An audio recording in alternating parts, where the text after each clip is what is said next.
con Noelia Pierusini. Bienvenida, Noelia, ¿qué tal estás? Hola, ¿todo bien? Acá estamos. ¿Todo bien? Bueno, Todo Noelia es bien. periodista, es licenciada en periodismo, estás estudiando el profesorado de letras, pero Sí. digamos que además de todo eso también sos militante, estás en organizaciones en defensa contra la violencia de género, estás además ocupando algún cargo de referente político, y no sé si hay alguna cosa más que se me escape. No, no, no. Militante por sobre todas las cosas. Militante por sobre todas las cosas, ¿cuándo empieza ese primer paso en la militancia? Uf. Y yo acabo de cumplir 36 y uno cuando mira para atrás puedo llegar a decir que es hace 20 años. Porque cuando yo tenía 14, 15 años y empecé en la secundaria, justamente, bueno, los que somos del oeste y de Morón, sabemos que el Dorrego hace muchos años tiene su historia. En Sí, los que también nos gusta el rock, sabemos que los Caballeros de la Quema iban a ese colegio, un poco de dato de color. sí, Entonces, en mi militancia empezó o sea, a surgir en esas inquietudes de las clases de historia, de las clases de filosofía, en donde uno te empezaban a preparar. Yo voté por primera vez en el 2007, en mi último año de secundaria, o sea, ahí habrán pasado 4 o 5 años, donde empecé a entender esa lógica de que, bueno, hoy está muy actual, el de nadie se salva solo. En sí, ese gran frase. momento era la solidaridad, era el encuentro con otros compañeros, eran los proyectos institucionales, siempre desde lo educativo, ¿no? Y siempre con los profes, en mi caso particular, mi profe de lengua y literatura que me marcó, por eso en su primer momento me interesó el periodismo, pero hoy en el transcurso de los años me di cuenta que lo que me apasionaba era la literatura. Entonces, la militancia creo que la lleva uno en todos lados. Y después la militancia partidaria, siempre en Morón, en esto, ¿no? Nunca me casé con nadie, por así decirlo, siempre enmarcados en las agrupaciones nacionales, populares, dentro del peronismo, pero nunca milité como orgánicamente en una agrupación, porque siempre considero que es más, no es que tu voz es escuchada o la voz autorizada, sino que desde afuera uno puede tener una mirada más objetiva. En cambio, la militancia partidaria, por así decirlo, o ideológicamente fanatismo, es Sí, como que a veces te nubla totalmente, de esa esfera. Recién, totalmente. después de la pandemia, en, empecé como a militar en esto que es la corriente nacional de la militancia. No es un partido político, es un bloque de organizaciones en que nuestra referente máxima es Cristina Álvarez Rodríguez, la jefa de asesores del gobernador de la provincia de Buenos Aires, Sí, y ahí encontré, como quien dice, mi espacio para esa voz o esta experiencia militante que yo arrastré en todo este tiempo, es escuchada desde mi perspectiva, ¿no? En esto de que he aprendido también un montón de decir la autocrítica, la famosa autocrítica, que a veces dentro de esos grupos cerrados, por así decirlo, no se más permite. fanatizados. Sí, entonces creo que mi militancia pasa desde el día que uno sale a la calle y ves una criatura revolviendo la basura, eh, pasa por otros lados ese despertar, ¿no? Social. Eh, a ver, porque íbamos a ir hacia otro tema, pero la verdad que el tema que tocaste de los fanatismos me interesa mucho, porque es algo que ahora mismo en el contexto de Argentina está todo como muy polarizado. Encontramos a mi parecer, un nefasto gobierno actual que está destrozando muchas partes muy importantes del país. Pero por el otro lado, hacías referencia al peronismo, no hay, al parecer, una oposición fuerte, o eso es lo que parece, por lo menos desde fuera, y hay justamente a lo mejor muchos pequeños referentes que puede ser que al final se decante en uno. Hay como una especie de lucha de poder de quién va a poder liderar esa agrupación opositora más fuerte. ¿Cómo crees que se puede resolver un poco eso? ¿Hay un poco de autocrítica dentro del peronismo en cuanto a la pérdida de gobierno, de pérdida de liderazgo? ¿Cómo ves el panorama político a futuro, de cara sobre todo al 2027? Sí, yo creo que pasa en todos lados, ¿eh? No solamente, bueno, en este gobierno nefasto, sino también en nuestras propias organizaciones, de que el que no piense igual, esto que te dije al principio, es un traidor o no respeta lo que la gente vota. Yo creo que eso refleja, ¿no? De un tanto de un lado como del otro, un compañero o un referente o un dirigente, porque por eso también te dije militante sobre todo, si te dice, che, pará, me parece que por acá no es, nos estamos equivocando, esto la gente no lo quiere, creo que por más que las encuestas te digan que es este candidato, me parece que la gente quiere este otro. Yo creo que el panorama es desalentador porque no es unidad cueste lo que cueste. No estamos en la etapa de presentar un plan de gobierno, cuando nosotros decimos no queremos escucharnos más entre nosotros, ni tomar un café, ni ir a una marcha.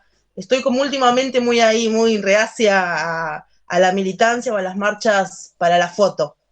No, basta, basta. Entonces no hemos aprendido y por eso hoy nos gobierna quien nos gobierna, ¿no? Si bien estamos en democracia, la mayoría de los argentinos lo eligieron, los argentinos no somos la clase de personas que refleja la violencia de este gobierno, que es el eje central de nuestra charla de hoy, ¿no? Todo lo que es la violencia de género, negar la violencia de género con todo lo que nos costó luchar por nuestros derechos, sobre todo a las mujeres y a las disidencias, es como que no nos pasamos 3 pueblos, nos falta un montón todavía para la llegada. Totalmente. Y el marco político, sí, hay discursos de odio, antes no los teníamos. Entonces, no es que los gobiernos peronistas hicimos todo bien, si no, no hubiésemos llegado a donde llegamos.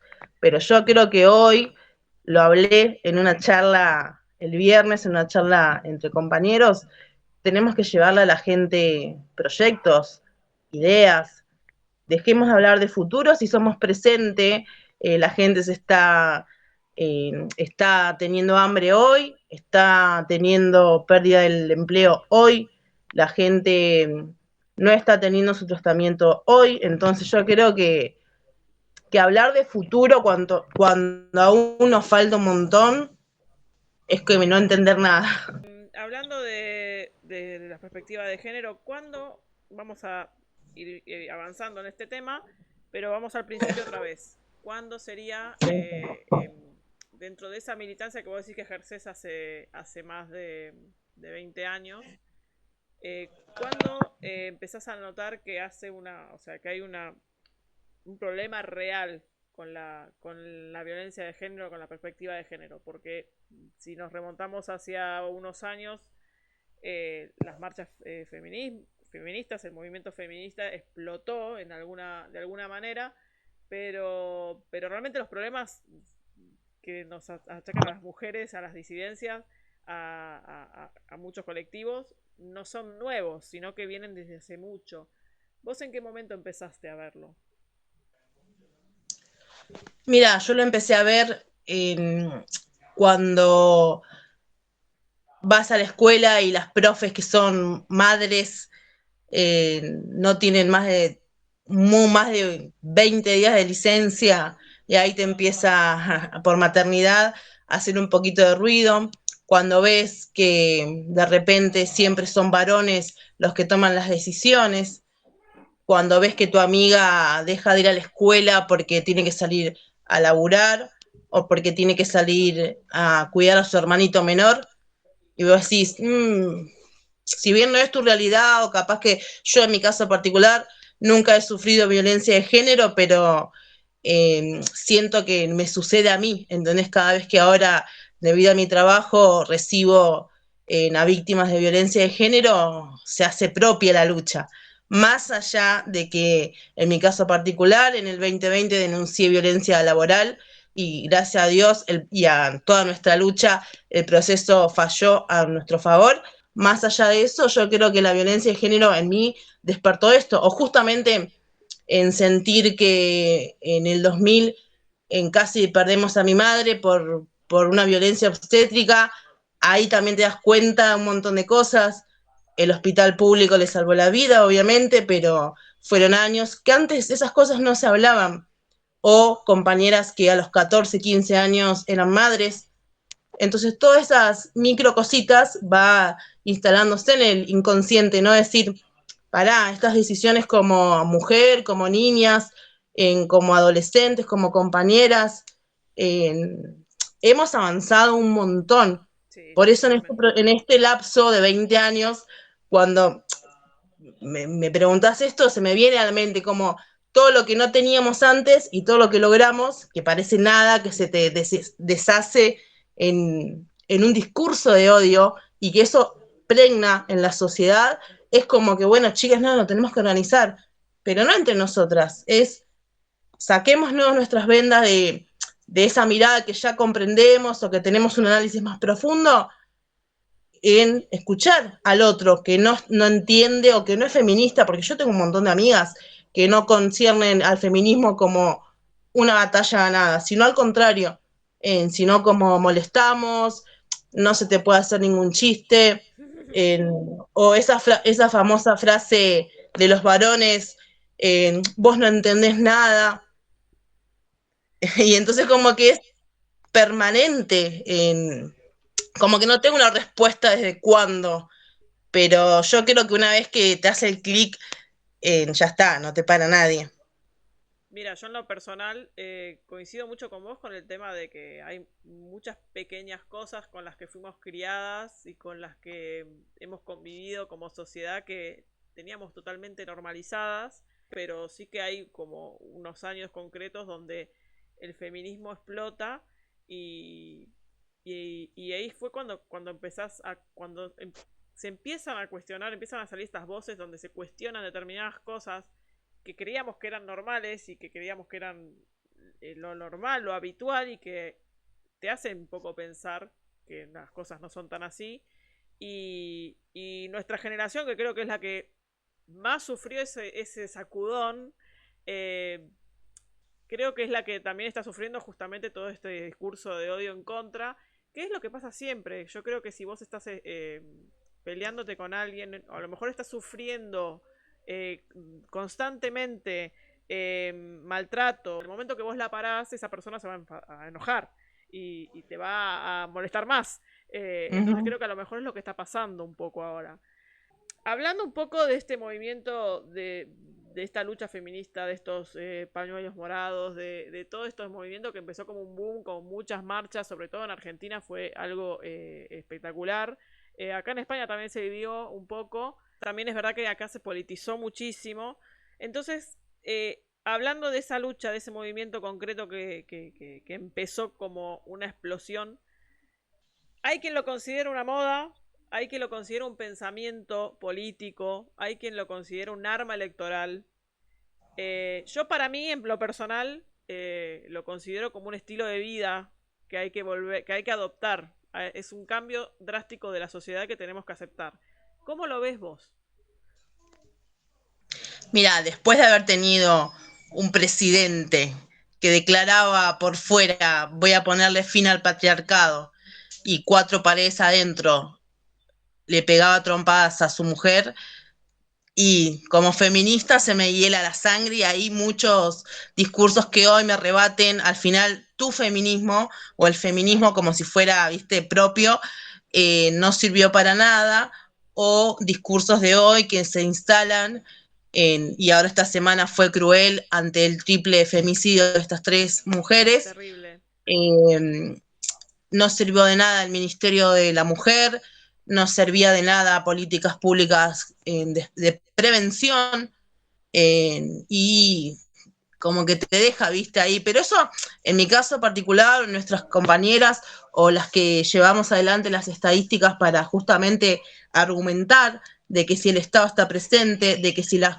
pibas están informadas en cualquier ámbito, si las trabajadoras saben cuáles son sus derechos, todo esto no avanza, ¿no? El feminismo femicidio es el último eslabón del ciclo de violencia. Entonces yo me siento como que me da ansiedad, no puedo estar cada fin de mes viendo si avanzamos o retrocedemos en los femicidios. Yo lo noté, lo tengo acá anotado, en lo que fue de este 2025 hubo 164 femicidios en nuestro país.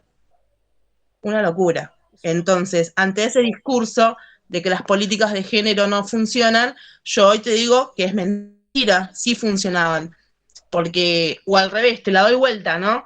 Si las políticas de género no funcionaban y el Ministerio de la Mujer estaba de más y bla, bla, bla, ¿por qué cada vez tenemos más femicidios? Si eso desapareció, porque las políticas de este gobierno nacional es que no funcionan, ¿lo cerramos? Ok, entonces, ¿qué haces vos para prevenir un femicidio? Pero no es que cambia el gobierno y los violentos dejaron de existir, no.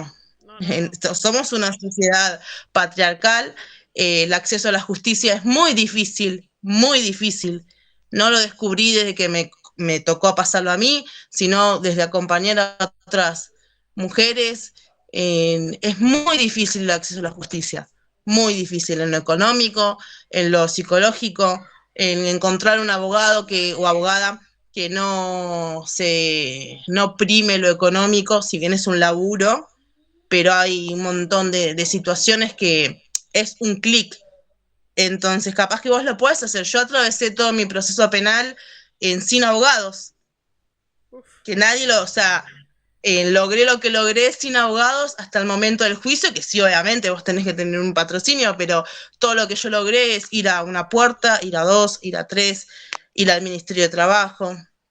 Mandar una carta de documento es muy caro, si no es laboral no es gratuito, entonces todo el mismo sistema te lleva para esto, ¿no? Para no que no te metas, sino para decir, a veces no hace falta todo esto que acabo de nombrar, pero para asistir a una mujer es esto, una oreja, un telefonito que tenemos todos, un abrazo, un mate, un pañuelito y se avanza. Es muy difícil atravesar esto y te encontrás con situaciones que no te dan como, bueno, estamos mejor. Esta ola feminista del 2020 y sí, ayer se vio una marcha, no fue masiva, pero bueno, obviamente el día no ayudó, estaba mucha tormenta, fuimos igual, pero tenemos que ser más. Y después yo también tengo como esta autocrítica de decir, bueno, sí, salimos a las calles, ponemos el cuerpo, no tengo drama, vamos, marchamos una, dos, tres, porque esta semana fue este triple femicidio, ok. ¿Y después qué hacemos? Las compañeras, los dirigentes, las dirigentas sindicales, políticas, que tienen una responsabilidad, ¿no? No nosotras que somos militantes o madres o trabajadoras. ¿Qué hacen del escritorio para adentro? sí. Porque cuando se llega el momento de jugársela, y no, nadie se la juega. Exigimos que nuestras compañeras nos banquen en la lucha, pero cuando vos tenés el poder de esto, ¿no? De tener un expresidente que golpeaba a su mujer, que nos decía y nos vendía, Mm. y te sentís como media y media tonta, no nos vio la cara. No nos quedemos con eso, quedémonos con lo real, avanzamos un montón, tenemos un montón de leyes, esta semana se cumple el día, el aniversario de la ley del aborto legal, seguro y gratuito, o sea, avanzamos un montón, no nos quedemos con eso, no es culpa de él, que es un violento, eso no nos refleja como movimiento. Creo que a eso le sirve, el caso de Fernández, le sirve más a los detractores como excusa que a las feministas como, digamos, como un tropiezo. O sea, creo que él hizo su política y utilizó, era una de las cosas que te mencionaba antes, utilizar el movimiento como un arma electoral. Lo utilizó y eso no significa que el movimiento no sea el correcto, sino que es una persona que no obró bien, digamos, utilizó eh, lo utilizó como una moda y lo utilizó como un arma electoral, para ganar votos y para ganar cierto público. Evidentemente, está claro que con lo que salió a la luz, no es una persona que represente el movimiento para nada. No, tal cual. Aparte, es como que es muy chiquito, ¿viste? Pero nos daña.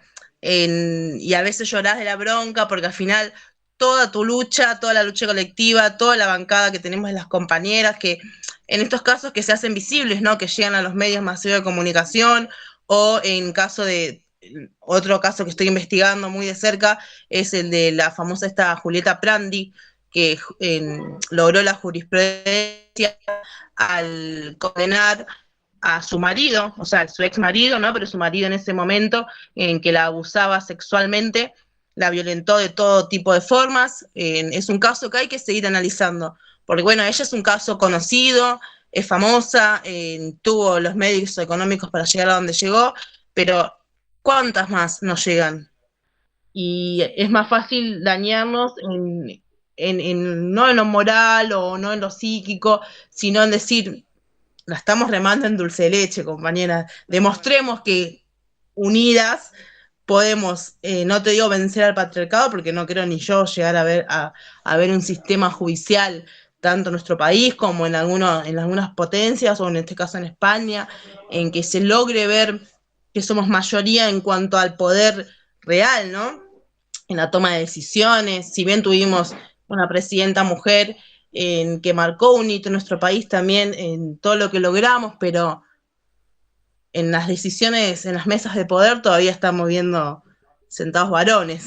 Y en el día a día, además, eso me lleva un poco a la siguiente pregunta, porque el feminismo puede ser algo global, es algo global, pero también puede ser algo individual. A lo mejor el feminismo que yo puedo defender o que a mí me puede afectar, esa visión, no puede ser la misma, a lo mejor no es la misma que la tuya. ¿Vos creés que hay que un poco de lucha, digamos, hay una lucha por cada mujer y que todas esas luchas se pueden juntar en una? ¿O vos creés que a lo mejor todas tienen que remar hacia lo mismo y tener que pedir lo mismo? No, yo creo que es individual en cada proceso, si te toca vivirlo. En lo que me pasó a mí, yo no puedo pretender que mi compañera reaccione o se mueva de la misma o avance de la misma manera que lo hago yo, porque cada proceso es individual y cada uno tiene sus herramientas para afrontarlo. Yo considero que el miedo paraliza en todo aspecto, en toda situación de tu vida, y contra eso no podemos batallar.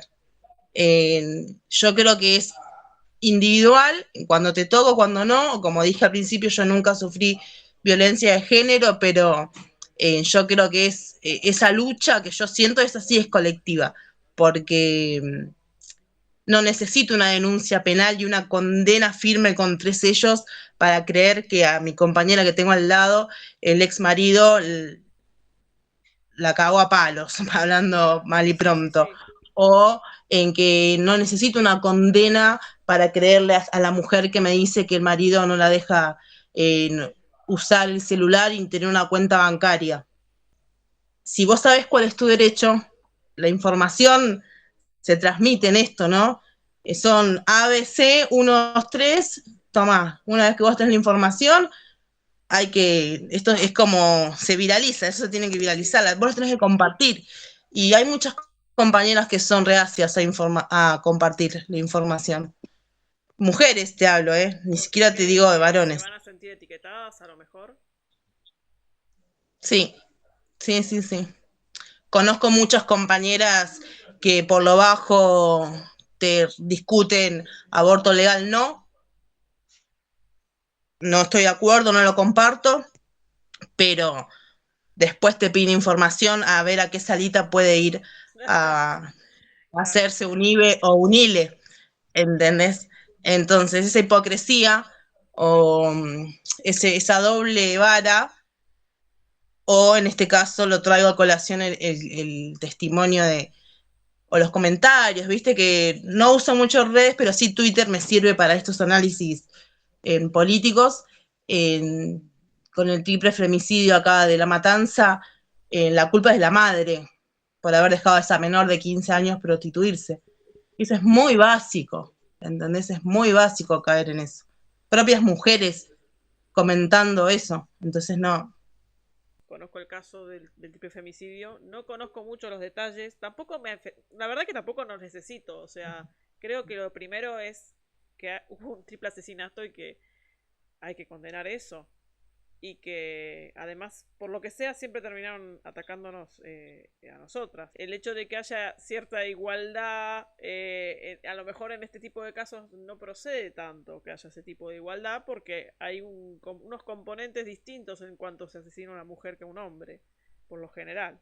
Entonces creo que el foco del problema debe ser eso. Después, si las chicas estaban o no estaban en el lugar adecuado, tenían la vida que tenían que tener o no, es algo que habría que analizar después, aparte, si es que hay que hacerlo, y en todo caso, preocuparse por la gente que todavía está atravesando ese tipo de dificultades que seguramente atravesaron estas chicas. ¿Qué pasa con eso? O sea, hay un montón de chicas que a lo mejor ahora mismo se encuentran en esa misma situación. Entonces, en vez de a lo mejor empezar a criticar, además que casualmente buscamos que la culpa la tiene la madre y no el padre, ¿no? Por eso te digo, sí, sí, sí. Nadie preguntó por el padre de esa criatura. No, nunca preguntan, por lo general. Sí. Noé, me dijiste que fuiste ayer a la marcha, me dijiste que no viste tanta gente como te hubiese gustado. ¿Crees que hay que dar un empujón para volver a salir a las calles, al feminismo argentino? ¿Crees que hay un bache que hay que atravesar? ¿Crees que es un tema de que, bueno, de que también se están complicando un poco las marchas allá con el tema de la represión policial? Hay un poco de eso, hay un poco de que se olvidaron las nuevas generaciones a lo mejor de esta lucha. No, yo creo que fue una convocatoria de un jueves para un sábado y, por ejemplo, en el oeste, en Ituzaingó, tuvimos el encuentro regional, que es la previa, por así decirlo, al encuentro nacional en Corrientes, que se hace todos los años, Sí. donde nos encontramos feminismos, disidencias, en travesti, trans. El año pasado fue en Jujuy, este año lo tenemos en noviembre en Corrientes. Entonces, como que teníamos una agenda ya muy pautada. Obviamente, esto no, nos superó y fuimos a hacer más actividades. Y también es como que me cuesta compartir actividad. Esto va a modo personal, ¿no? No sé, todavía no pude ver las redes ayer del análisis de la marcha o qué levantaron los medios, si fue masiva o no, pero por las fotos que vi, por lo que vi alrededor, que se pudo caminar bien, que no, lo que pasa siempre, fui con compañeros varones, porque ellos consideran queremos acompañar, y yo creo que sí, y también es nuestro error, no compartir con ellos, ¿no? Porque si vamos al caso, morimos en manos de hombres. Entonces, yo creo que hay que educarlos desde, como siempre, desde el jardín con la ESI hasta en cada ámbito. Entonces, yo creo que hacerlos parte es una nueva responsabilidad, por así decirlo, una nueva idea. Y yo creo que nos quedó esto. Ok, marchamos. Ok, vamos el lunes, lo que sea. Y a las 3 madres de estas chicas hay que ir a marchar a La Matanza. Hay que ir a preguntarnos qué va a hacer el intendente Fernando Espinosa, que está atravesando un juicio por abuso sexual. Entonces, y como es dentro del campo nacional y popular, no lo atacamos. Entonces ahí va Noelia, si bien formo parte de un espacio dentro del grupo donde está este intendente, esas son las contradicciones permanentes, ¿no? De mi feminismo. O, por ejemplo, te sitúo en Morón, donde dentro de la gestión municipal hay trabajadores de base, o sea, administrativos o de rango, de puestos políticos altos, con denuncias por acoso laboral, con denuncias por abuso de autoridad. Entonces, al tener recorrido y al ya no ser una referente, pero sino que muchos vecinos tienen mi número, te dicen, che, pero pará, vos estás dentro de un espacio donde pasa esto, esto y esto. Y eso es donde la contradicción permanente es, no, yo no la avalo, yo jamás me voy a sacar una foto si hay alguien con denuncias, y voy y averiguo e investigo, le digo, tengo derecho a saber el número de expediente. No, me pasó cuando yo denuncié en lo sindical. Entonces, marchamos, por ejemplo, marcha la CGT, marchó ayer, se anexa al movimiento Ni Una Menos, van toda la cúpula dirigencial sindical, pero después cuando vienen nuestros jefes, los delegados, los dirigentes, no hacemos nada. Entonces, ¿cómo es? Marchamos, pero después no ejecutamos. Entonces, esa contradicción yo la doy permanentemente. Por eso últimamente, viste, no soy bien recibida en ningún lado, pero no me importa. Bueno, eso es que estás haciendo las cosas bien, me parece. Si no te reciben bien en ningún lado, yo creo que es por eso. Volviendo un poquito al tema de las denuncias de las víctimas, ¿cómo sería el paso a seguir para aquellas personas que a lo mejor nos están viendo ahora mismo, que se encuentran en una situación de violencia, que no saben dónde acudir, que no saben qué hacer, que no confían, que tienen miedo? Me gustaría que les dieras una palabra de apoyo y sobre todo también de una especie de hoja de ruta que deberían de seguir para empezar un proceso de denuncia. Yo creo que la primera diferencia que vamos a hacer son las mujeres o que tienen hijos y que no digo que sea más fácil o más difícil, sino que le es más fácil salir de ese círculo de violencia a una mujer que no comparte un hogar o no comparte hijos con esa persona violenta. Esa es la primera diferencia. Y después, la primera escucha es fundamental, ¿no? Es encontrar la persona familiar o a veces en una clase o donde sea que vos te sientas con la confianza, porque a veces pasa eso. Muchas víctimas no lo quieren decir a su familia porque se piensa que es un problema, o incluso cuando pasa que una trabajadora sufre violencia en el trabajo, no se lo cuenta a su pareja porque piensa que, no, si yo hablo, va y lo violento o pierdo mi trabajo. Sí. Entonces yo creo que sentirse con la confianza de decir, no va a pasar nada. Porque las solemos juzgar mucho, ¿no? En ese primer impacto o esa reacción de que te brota, que querés solucionar todo, pero yo creo que hay que mantener la calma, por más que la situación, salvo que la situación sea extrema, obviamente, ¿no? Uno no minimiza, pero yo creo que es un proceso, si es de emergencia, levantar el tubo, y hoy que tenemos un telefonito, empezar a grabar, y si no, esto, agarrás tus bolsos, agarrás tu hijo, salís a la vereda. Alguien te va a ayudar porque somos un país solidario.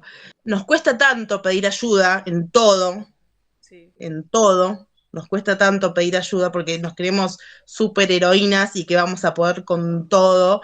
Y a veces no nos queremos levantar ni de la cama.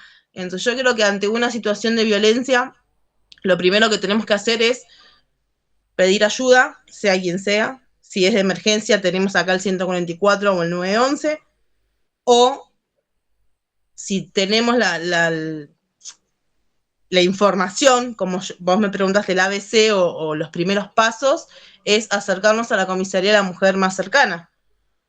Y me vas a decir, y no, pero no todos sabemos dónde está nuestra comisaría de la mujer, porque a veces ir a una comisaría, vos pensás que vas a quedar presa vos o que va a venir el violento, y esto después la violencia recrudece. Claro. Entonces siempre hay que estar, que obviamente la estadística nos demuestra que los femicidios se llevan a cabo con perimetrales, con 1, 2, 3, con 20 incumplimientos, o sea, no nos garantiza que el ciclo va a terminar, pero yo creo que lo primordial es esto, ¿no? Es decir, pará, si hoy le pegó una piña a la puerta, mañana me la puede dar a mí. Si hoy insultó a mi hijo o a nuestro hijo, mañana me puede insultar a mí, y así. Entonces como que esos micro momentos de violencia son alertas. Si hoy me dice, bueno, vos de acá no te mueves porque yo no quiero que vos salgas, y salgo yo y me voy a jugar a la pelota con mis amigos, y ahí tenemos que empezar. Porque repito, el femicidio es el último acto.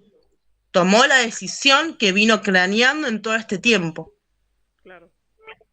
¿Y qué hicimos para, no yo como víctima, qué hizo mi entorno o qué hizo las personas con responsabilidad? Ni siquiera, viste, no te nombro el Estado, porque no es el 100% el responsable, ¿no? ¿Qué hace mi comunidad para no llegar a un femicidio?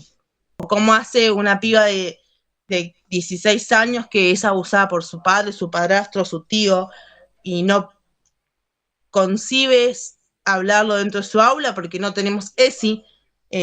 Nos está pasando también que muchos educadores o muchas instituciones tienen miedo de dar ESI por esta bajada, ¿no?, de línea del gobierno nacional de que no se adoctrina más en las escuelas. Sí, depende de qué. Y, claro, entonces, y la ESI no es la doy si quiero o si no, no, la ESI es un derecho.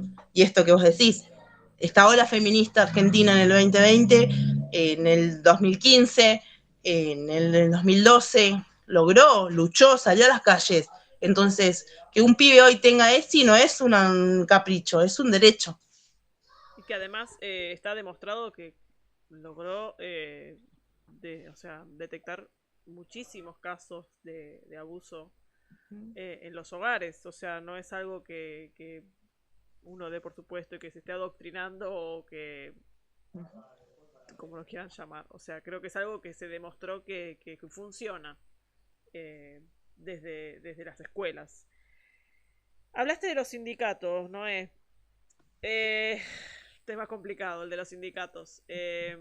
¿Cómo crees que están tomando los sindicatos a nivel de empresa, a nivel de justamente también de adherirse a manifestaciones?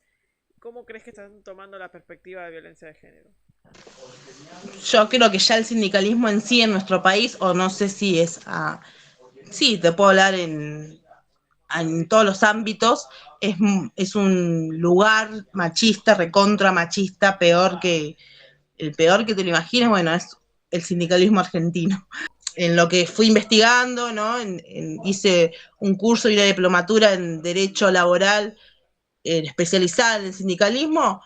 El 95% de las trabajadoras que denuncian ya están despedidas. O sea, la denuncia se comienza cuando ya perdiste tus derechos laborales. Entonces es mucho más difícil, porque el sindicato te dice, bueno, ya no me servís porque ya no sos afiliada, ya no me vas a votar, entonces menos te voy a asistir o te voy a decir cuáles eran tus derechos que no supiste, como no los sabías, no los pudiste ejercer. ¿Entendés? Ahora no lo Como que se te necesitas. burla. Tal cual, entonces es mucho más cruel. Puedo hablar desde mi experiencia en el Sindicato de Empleados de Comercio de Capital Federal, en Buenos Aires, donde es uno de los sindicatos más grandes de Latinoamérica. Tiene muchas falencias porque sus estatutos ya son viejos, son previo a la dictadura cívico-militar y no fueron actualizados. En esto que no hay un estatuto interno donde un delegado, si es acosador o maltratador, es expulsado automáticamente. No existe eso en nuestro país. En otros sindicatos sí, sí. En otros sindicatos, lo que nos sucedió a nosotros en comercio, que colectivamente denunciamos a nuestro delegado, pero el trámite es andar al correo, renunciar, si no querés ir preso. Y el violento va, renuncia y después sigue violentando por fuera, pero no dentro del sistema laboral. Es muy cruel. Y eso también tendríamos que hacer una edición especial, si querés. Pero Es especial sindicato. eso sí, eso no quita que yo en este camino haya conocido a compañeras que no claudican, que a pesar de ser comisión directiva, no claudican y no firman y no venden a las trabajadoras, no transan con la cúpula dirigencial, que es bueno, no pasa nada, tapemos todo. ¿Y cuánto quiere? ¿Qué quiere? ¿Un puesto más? ¿Qué quiere? ¿Hacer entrar a trabajar? ¿Dónde quiere trabajar?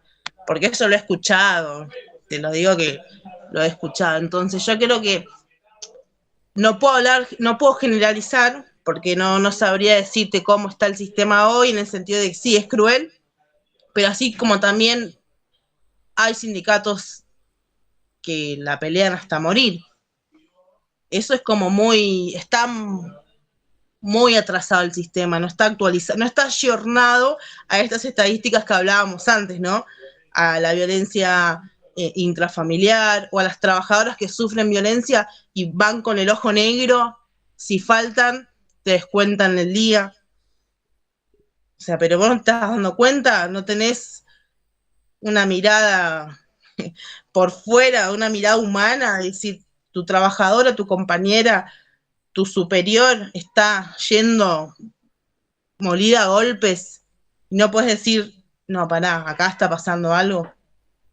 Y yo creo que ante este clima hostil, en general, ¿no? Económico, político, las empresas tienen como esa tranquilidad de que si un delegado está siendo denunciado por abusador, no va a venir a hacerme una asamblea o a pararme el Claro. local, Claro. porque yo no pago sueldos. ¿Entendés? Como que esos famosos carpetazos, yo creo que no. Si vos me preguntás, las conclusiones no nos representan. Hoy el sindicalismo, dentro del feminismo, dentro del avance de este discurso de odio, están quietitos porque algo más hay. Claro. O, por ejemplo, cuando nos dicen, che, no hay más cortes de piquetes, no hay movimientos sociales reclamando, o cuando nos quieren venir a decir que este gobierno sacó a más de 12 millones de argentinos de la pobreza, es como, ojalá lo celebro si así fuera, Creo que eran pero 15, igual, me parece escuchar. No, no, no nos no. puedes estar diciendo eso si vos en tu territorio, te hablo acá en Morón, cada vez hay más comedores, cada vez hay más gente yendo a buscar comida a las ollas populares. Entonces, el discurso de Twitter, todo bien, pero los que estamos Sí, sí. pateando es como que... Los que ven la vida real es los que están, evidentemente, como decimos, pateando las calles, hablando con la gente de a pie, hablando con el vecino, con el verdulero, y palpando lo que es la vida real y el pueblo real. Y vos como periodista, ¿cómo crees, gente, ya me imagino tu respuesta igual, ¿cómo crees que está tratando el periodismo mediático todos los temas de violencia de género que suceden en Argentina? Cómplice, te lo resumo. El sistema es cómplice en esto de decir no podemos batallar contra periodistas del prime time. No te digo los medios emergentes como lo que haces vos, lo que hacemos nosotros hace años, de ser por fuera, no de la periferia, sino No, de siempre tener hablando acceso. de grandes dinosaurios, digamos, Ah, sí, de dinosaurios mediáticos como grandes sí. corporaciones de medios de comunicación masivas y bueno, y medios grandes, digamos, que luchan mucho por el clic rápido, eh, bueno, por los titulares catastróficos, todo eso que a mi parecer, no sé vos, que vos sos periodista realmente, pero a mi parecer realmente no representan para nada la labor de periodista. La están totalmente pulverizando. Pero creo que con el tema de la violencia de género, aún más todavía, bueno, son un poco partícipes de lo que estábamos hablando antes, de que a las chicas del triple femicidio son un poco los que llevan ese tipo de preguntas, dónde estaba la mamá y por qué estaban haciendo eso y por qué no están yendo al problema real. Entonces, bueno, quería un poco tu resumen de cómo ves a los medios masivos tratar estos temas. No, obviamente, si bien tenés algunos que te hacen ese tipo de preguntas incómodas o te ponen fotos de las menores, pero de los narcos le tapan la cara o de los violentos, que es nuestra consigna, ¿no? En todas las convocatorias y en todos los plenarios, que conocemos las caras de las víctimas, pero no conocemos las caras de los que están presos, de los que están cumpliendo condena. Si nosotros mostramos la cara de nuestros agresores, nos pueden hacer una demanda por daños y perjuicios, por más que estén procesados, o sea, a ese nivel, ¿no? Y a nivel mediático pasa lo mismo, se juzga la vida previa en este caso, de las tres chicas que mataron acá en Florencio Varela, pero no se sabe, no se pregunta a la ministra de Seguridad, che, pero no era que venías a combatir el narcotráfico y no podemos encontrar. Bueno, y ese mismo día también se hizo muy fuerte de que justo a Pampita, o sea, vos fíjate, ¿no? Esta lógica mediática, a ver si responde, a Pampita le entraron a robar y en menos de 48 horas encontraron la caja fuerte y los 3 iPads que pedía ella porque tenía fotos de su hija fallecida. O sea, en 48 horas lo rastrearon, lo encontraron, allanaron. Sí. O sea, vale más eso que un rastrillaje del viernes que fueron a denunciar que 3 mujeres estaban desaparecidas a 48 horas. ¿Y cómo ves el papel de algo intermedio como podrían ser estos nuevos canales de streaming masivos? También están siendo un poco masivos, pero que no, a lo mejor tienen una bajada de línea distinta, o no están muy comprados, o tienen cierta independencia, también están siendo muchos de ellos también atacados. ¿Con qué perspectiva ves ese tipo de medios de comunicación? No, yo creo que es muy triste, ¿entendés? También los streamers de hoy, los streaming, eh, también cometen estos errores, porque lo tienen tan impregnado el discurso patriarcal, que a veces se les escapa y es como decir, bueno, pido perdón al otro día. Yo creo que habilita el juego a más voces, eso también lo celebro, que cada uno tenga, bueno, nosotros con Inadaptados Radio lo venimos haciendo, fuimos los pioneros, entonces Sí, ahí totalmente, se va para totalmente. nosotros. Hoy streamear está al alcance de nuestras manos con un teléfono, ni siquiera necesitamos, sí, la profesionalización, pero es válido. Bueno, también lo refleja un poco TikTok, ¿no? En esto de que también se transmite información por ahí, pero estaría bueno que se chequee, porque si no cualquiera puede decir cualquier cosa. Entonces nuestro discurso o la posverdad de que yo te digo algo en un microsegundo se viraliza y después chequeo a ver, era verdad o no era verdad, y ahí el daño ya está cometido. Entonces yo creo que sí, está bueno, pero también tenemos que ser cuidadosos porque tener un micrófono o hablar es una responsabilidad.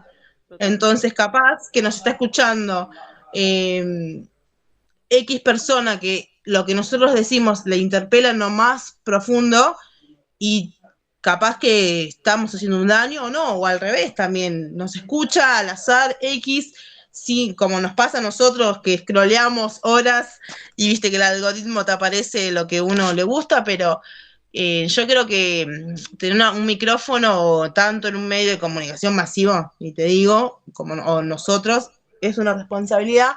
El sistema no deja de ser cómplice. Te doy un ejemplo. Cuando yo empiezo por Twitter a hablar con periodistas o me van pasando, y a mí me hablaron de todo tipo de ideología partidaria. Y yo por momentos dije, no, pará, no, voy a ir a La Nación Más. Pero dije, no, porque sí. Me contacté, me hablaron, vinieron hasta mi casa a hacerme una entrevista que después no salió al aire, pero yo tengo ese crudo. Y fue un periodista de elite. Y vos decís, y ahí donde buscan la noticia, porque lo que yo estaba diciendo era verdad, era chocante, era esta crítica del Ministerio de Mujeres sí, el Ministerio de Mujeres no. Entonces, mi argumento es válido y necesito que se escuche, y lo repartí por todos lados, y la única persona que me contestó fue un medio no afín a mi ideología, por así decirlo. Entonces, yo creo que a los medios les falta un montón, no son cómplices al 100 como en otros tiempos, pero que no pluralizan la mirada feminista que necesitamos hoy sobre todo, ¿no? Es interesante lo que decís porque así como también se me estaba viniendo a la cabeza un caso de hace muy poco, que es el caso de Cordera. Sí.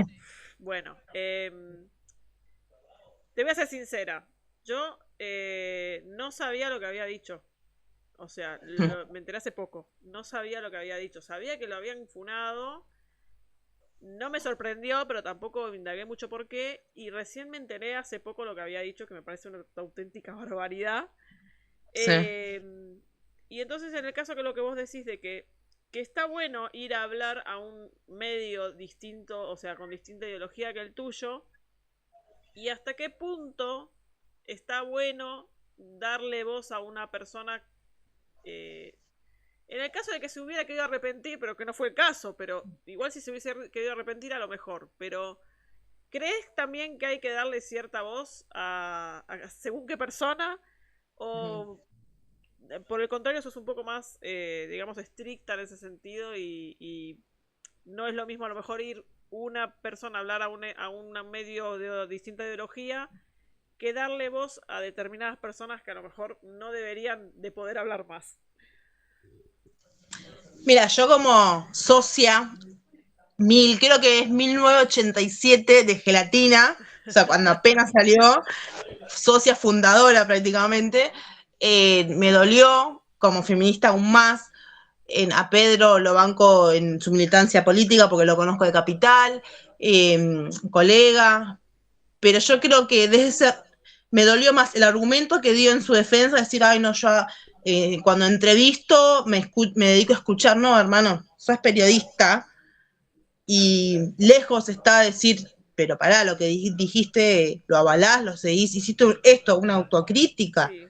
No te digo de esto de no darle voz, pero si encima que le vas a dar la voz en un espacio que sabés que te van a salir a la yugular, no tenés la capacidad intelectual, porque la tiene, de decir, no, pará. ¿Viste cuando te ponen como el VIP o el subtítulo, el subtitulado? Vale aclarar que, o una intro, o sea, esa no tenés esa, Sí. esa mirada, porque la tiene Pedro, ¿entendés? No es que no me parece no avalar, o sea, no me parece callar las voces, porque si no estaríamos haciendo lo mismo que criticamos. Exacto. Eh, Pero sí a lo mejor y tenés esa yo creo picardía también que, y uno, no de quiero, la pregunta claro, crítica, ¿no? De decir, dijiste claro, esto y no estuvo bien, por esto y por esto y por esto, y decírselo claro.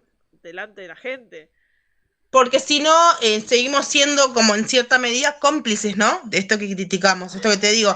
Yo voy a un evento sindical y me cruzo a los violentos y no me voy a sacar una foto, no voy a compartir un espacio, agarro mis cosas y me voy, por más que sea mi lugar también. Entonces, si el mismo sistema prefiere avalar a estos violentos, yo no tengo nada que hacer en ese sistema. Agarro mis cosas y me voy. Yo, Noelia, que no tengo, que no soy nada dentro de este sistema, ¿no? Obviamente, de poder. Pero vos, Pedro, como líder de un espacio en que se caracteriza por pluralidad, porque todas las compañeras que tienes son referentes feministas, todas las que forman parte de Gelatina, no tenés la capacidad de, y aparte él lo dice, todo nuestro equipo está en contra de que venga y yo lo hice igual, pero ¿por qué? Volvemos. O sea, un macho decide por Sí. sobre 10 mujeres, entonces como ahí volvemos. Pero pará, entonces no te estoy diciendo no lo entrevistes, pero tener la capacidad para decir, no, pará, flaco, lo te está y encima redobla la apuesta y sigue, ahora salió Cordera a decirlo de Barrera, que viste el asesino ¿Qué dijo? Barrera, No vi ¿no? lo que dijo. No. Entonces como que está como que pobre Barrera, o sea, en síntesis, ¿no? Entonces redobla la apuesta. Y yo creo que esa provocación lo hace adrede, porque mientras más provoque, Sí. más vamos a estar hablando de él. Entonces, si vos no tenés la lectura para decir, él sigue hablando de esto porque quiere vender más entradas, porque fue a Córdoba y lo escracharon en el hotel. Entonces, yo no creo que una feminista, por más fanática de la Versuit que haya sido, va a ir a un show de Cordera. Quiero creer. Bueno, hablando, vamos a empezar a ir cerrando un poco la entrevista. Un par de conclusiones vamos a ir buscando. Eh, en general, hablando de toda esta trayectoria del feminismo, que dijimos que se consideraron muchas cosas, pero que todavía faltan, resumimos un poco justamente en qué crees que se ganó y en qué crees que hay que incidir en la lucha. Yo creo que se ganó en esto, en nuestras voces, en el empoderamiento de decidir sobre nuestro cuerpo, sobre nuestra manera de pensar. Yo creo que eso se ganó. Yo no soy la misma Noelia hace 5 años atrás. Vos me Totalmente. preguntabas por el sindicalismo y yo te decía, me da lo mismo. Hoy no me da lo mismo, porque hoy yo vi desde adentro cómo funciona el sistema. En ese momento yo iba a votar en una afiliada más y listo. Ahora yo sé cómo funciona ese sistema y te puedo decir, no me da lo mismo el sindicalismo en Argentina. Hemos ganado en decir, tener el conocimiento de decir, no, pará, esto no es lo que yo merezco, mis derechos, porque siempre partamos de la base de que tenemos derechos. Entonces, sea cualquier estrato social, sea mujer, varón, niño, niña, adolescente, jubilado, personas con discapacidad, tenemos derechos y hay que hacerlos valer.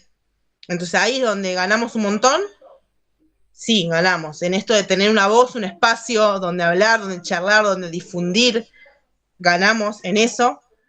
Y todavía nos falta que esos derechos que nosotros, con esa información que nosotros adquirimos, defenderlos colectivamente en nuestros espacios. Porque hasta que no te pasa, en mi caso no es que hasta que no me pasó no me involucré, sino que siempre yo supe que sí y que no, o sea, por acá sí, por acá no. Sí, Pero hay compañeras que claro, hay compañeras que no saben diferenciar, porque está naturalizado y está impregnado. Entonces yo creo que nos falta eso, alertar, prevenir, educar, compartir la información, nos falta eso, ¿no? Porque si yo le digo a mi compañera cuál es su derecho, después no va a ir a votar a un violento. O sí, pero lo va a dudar, ¿entendés? Entonces yo creo que es, como decía Foucault, saber es poder, ¿no? Saber es poder, y yo creo que si nosotros vamos plantando esas semillitas, capaz que nuestros hijos, nuestros nietos, crecen en una sociedad más justa. Hablando de hijos, ¿cómo convive la militancia con la crianza de los hijos?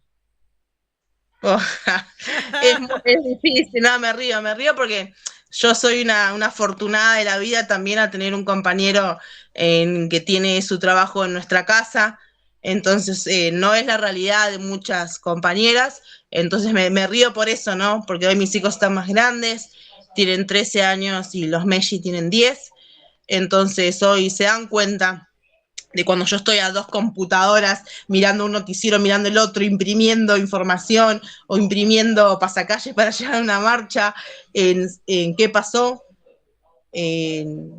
son conscientes de lo que hace su madre en cuanto en esto, ¿no? De decirle, no, pará, vean lo que pasa. Porque a veces es como que crecen en una burbuja y no, ellos tienen que ser conscientes de que la gente es mala, de que el mundo es cruel, pero también es hermoso, de que no hay que vivir con miedo, de que hay que ser buenas personas, aunque el sistema, aunque veamos en la tele estas noticias, de que no importa si yo tengo para comer, pero mi compañera no tiene nada, me lo como todo yo, no. Entonces son cosas simples. Es difícil, pero también es maravilloso decir, bueno, estar en mi casa, en un espacio seguro, puedo ir a una reunión, ellos identifican, mamá va a la universidad, mamá va a la política, o mamá va al trabajo, entonces, o a qué hora venís. Entonces tenemos como, soy una bendecida en el sentido de que estar en mi casa y en un lugar seguro. Y así cuando mi compañero tiene sus reuniones, tiene su trabajo también, somos como un equipo, una dupla ahí que priorizamos siempre cuidarlos nosotros, ¿no? O si no, a veces, ahora que están un poquito más grandes, les digo, quieren venir, me quieren acompañar, pero no siempre Eso te iba a funciona así. preguntar, ¿qué tal esos acompañamientos? No, por ejemplo, no sé, te doy el último caso, festejamos el Día del Niño en la agrupación, acá en Aedo, y ellos vinieron, participan, ¿viste? Ayudan a, no sé, a servir el jugo, a preparar las galletitas, o involucrarse un poco más en ver otras realidades. O cuando vamos a un comedor, a una biblioteca popular, están ya en edad de compartir, porque está bueno esto, ¿no? Que sepan, o si les gusta o no, no los obligo a nada, pero que sepan identificar que no todos tienen las mismas realidades. Exacto. Noé, para finalizar, un mensaje de apoyo, de aliento o un mensaje motivador para las nuevas generaciones de militantes que nos estén escuchando. Y un mensaje fundamental, yo me quedo mirando tu biblioteca de fondo, tus libros, lo que parece el libro, no supongo que son libros, yo creo que es esto, ¿no? Sí. Bueno, en mi casa también hay una gran biblioteca y esto, ¿no? Yo creo que el mensaje es, usemos el teléfono, usemos las pantallas, pero también que nos sirva para informarnos, parece una trivialidad o muy frívolo decir que un TikTok no educa, y yo creo que sí, yo creo que tampoco hay que hacernos los onzos en que un niño o niña tenga acceso a la información, porque yo creo que también los va a preparar para ese chip, ¿no? Que nos instalan de cumplir mandatos, de identificar esto sí y esto no, de prevenir. Yo creo que el mensaje es ese. Crezcamos en paralelo a lo que avanza el mundo, pero también volvamos a los libros, a un mate, como me preguntaste, qué podemos hacer ante una compañera que sufre violencia. Bueno, acompañémosla cuando ella decida, va a dar ese salto en ir y denunciar, o en ir y tratar de salir de esas cuatro paredes, pero no juzguemos. Yo creo que es eso, escuchar, sea lo que hagas, no necesariamente tiene que ser una perspectiva feminista, pero yo creo que el no juzgar, el prestar el oído, en dejar el celular 2 minutos y mirarnos a los ojos, yo creo que pasa por ahí. Que parece que no hacemos nada, pero no. Capaz que a una persona con leerle un poema, con leerle o con escuchar el interés de esa persona, aunque no nos guste, es un montón, y ahí no necesitamos recurso económico, no necesitamos información, no necesitamos nada, solamente tomarnos 5 minutitos y compartir con el otro un interés común o no, o diferencias políticas, musicales, literarias, en oponerse también, capaz que es más constructivo. Escucharnos, simplemente como es, escucharnos. Conectar. Conectar, sí. Muchísimas gracias, Noé, por tu tiempo, por tus palabras. La verdad que admiro un montón la lucha que haces. Ojalá hubiese más personas que sean que no le tengan miedo. Ojo, yo la primera, que a veces tengo miedo de involucrarme demasiado según qué luchas, porque es algo que requiere un sacrificio enorme de tiempo, de esfuerzo, de a lo mejor tener que dejar a veces a tu familia un rato de lado para atender una necesidad importante. Y creo que es súper valioso para el mundo en el que estamos, que necesitamos más gente como vos que luche, que tenga claro que siempre se va a luchar para mejorar, para bueno, para el crecimiento general de la sociedad, para que salgamos adelante. Y la verdad que te felicito. Creo que haces un trabajo enorme y la verdad que te deseo lo mejor y que sigas luchando y que nunca pierdas esa fuerza y esa fe. No, primero no nos olvidemos que esto, ¿no? Para que yo pueda hablar así con vos distendidamente, entre amigas, por más que después nos vean millones en el mundo y nos hagamos viral, es todo un proceso, ¿no? De que ya lloré, ya no me quise levantar de la cama, ya me medicaron, dije yo no voy a tomar medicación, después acepté. Todo un tratamiento psicológico, psiquiátrico de mi familia, de mis amigos, tanto de la política, de la universidad, de la primaria. No es fácil afrontar todo esto. Ser feminista hoy es, no, con esta loquita no me junto, no, vamos a luchar, compañera, no soy tu competencia, no quiero robarte nada, vamos a luchar por tus derechos, por los míos, por lo de tus hijos, lo de tu abuelo. Esto es así, es solidaridad pura. Entonces, para estar hablando hoy de la forma que yo puedo hablar tranquila, es todo un proceso de que a veces, no, era llorar, llorar y llorar y llorar. Quiero también agradecer, por más que hoy no esté en este plano, la doctora Raquel Hermida, que falleció en el proceso judicial cuando nosotros logramos la condena, condenarlo porque se declaró culpable. En el mes siguiente que se apeló, porque el abogado defensor apeló el veredicto, ella falleció, tuvo una falla cardíaca y falleció sin la condena firme. Entonces yo en cada oportunidad que tengo le agradezco a ella, a su fundación. La doctora Raquel fue la abogada de Telma Fardín, la abogada de Calu Rivero. La contacté a través de su fundación, pero ella se fue logrando una condena, pero después se apeló a casación y ella no pudo ver que la condena quedó firme. Entonces es muy importante trabajar en equipo, ¿no? Y no sentirse sola en todo este proceso. Por eso yo puedo hablarlo hoy de esta forma, pero en el camino hay muchas mujeres que no llegan a ver su condena. Son parte de la estadística de que no llegan a una condena contra su abusador, Sí, la violentador, sí. persona que lo violenta, ¿entendés? Sí. Te agradezco de verdad otra vez, Noé, por tu tiempo y nos estamos viendo próximamente, seguramente, para seguir hablando de este tipo de temas, porque creo que es muy importante evitar estos nuevos, estos medios de comunicación masivos que desfiguran todo y empezar a hablar otra vez y escucharnos entre nosotros. Te agradezco, Caro. Un Saludos abrazo, a todos por allá. un abrazo enorme.